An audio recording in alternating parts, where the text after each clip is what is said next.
Hello बच्चों। चलिए प्रश्न को समझते हैं। निम्न में से कौन सी अभिक्रिया ऊष्माक्षेपी को व्यक्त करता है? हमें चार ग्राफ दिए हुए हैं, पहला, दूसरा, तीसरा। तो हम सबसे पहले प्रश्न की मुख्य अवधारणा को समझते हैं।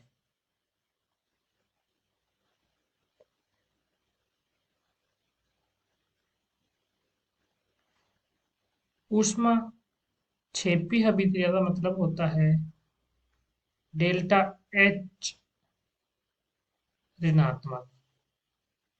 तो डेल्टा एच नेगेटिव या ऋणात्मक है, तो उसे हम ऊष्माक्षेपी अभिक्रिया बोलते हैं। यदि डेल्टा एच पॉजिटिव है तो उसे हम बोलते हैं ऊष्मा शोषी अभिक्रिया।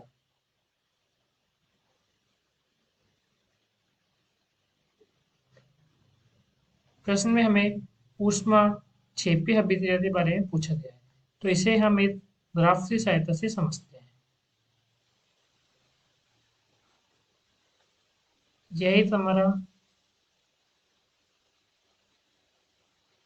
ग्राफ है। यहाँ पर यदि हम बात करते हैं तो यह तो है अभिकारक, तो ये यहाँ पर है उत्पाद। उत्पाद को हम प्रोडक्ट पी से लिखते हैं, अभिकारक को रिएक्टेंट आर से लिखते हैं। यदि यह अभिकारक इतनी ऊर्जा ग्रहण करके उत्पाद में परिवर्तित हो रहा है, तो यहाँ से यहाँ तक की अभिक्रिया, इस ऊर्जा को हम बोलते हैं ई ए। इसे हम बोलते हैं सक्रियण ऊर्जा।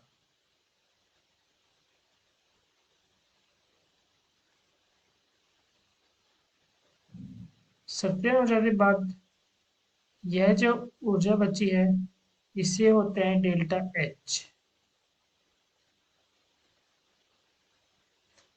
यहाँ पर अभिकारक के अणु अपनी ऊर्जा ग्रहण करके उत्पाद में परिवर्तित हो रहे हैं। तो सक्रियण ऊर्जा का मतलब होता है डेल्टा एच बराबर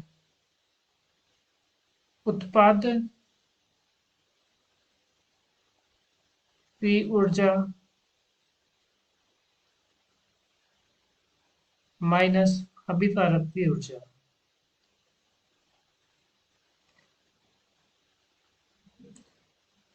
यहाँ पर उत्पाद की ऊर्जा का मान यह आएगा, जबकि अभिकारक की ऊर्जा ये होगी।